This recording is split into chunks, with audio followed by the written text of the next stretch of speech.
तालीम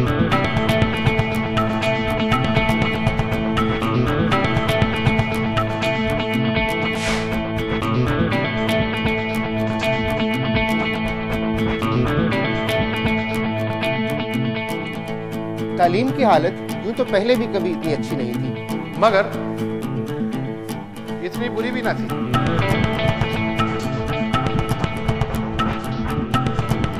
चंद साल पहले की तीन बड़ी ताकतें, फौज, सियासतदान और स्टूडेंट पावर।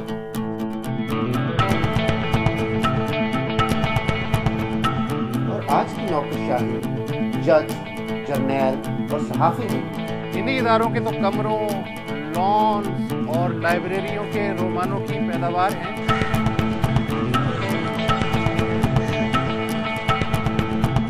फिर तालीम तबकाती हुई, गोली ने दलील को मारा और दिमाग की जगह सब्जियां उगने लगी।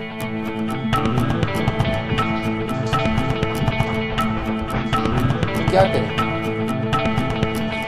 यही तो जानने के लिए आ रहे हैं हम कल के नौजवान उसतुल्लाह खान और मैं मोहम्मद हनीफ, आज के नौजवान के पास कि क्या करें।